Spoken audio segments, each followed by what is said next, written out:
Hey my माऊली अंबाबाई, सप्तशृंगी आई, तुझा महिमा अपरंपार आहे. सत्वस्वरूपी महालक्ष्मी, रजस्वरूपी सरस्वती, तमोस्वरूपी महाकाली तूच आहेस. तुला माझा साष्टांग नमस्कार आहे. तूच दुर्गा, तूच अंबा, तूच जगदंबा. या गडावर माते तुझा निवास आहे आणि या भक्तांच्या काळजात सदैव तुझा वास आहे.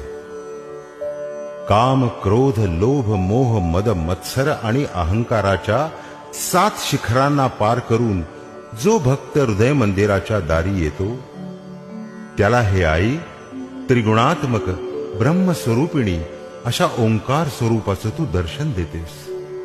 सर्वार्थानं त्याच्या दुःखांचा नाश करतेस. तुला त्रिवार वंदन, त्रिवार वंदन, त्रिवार वंदन.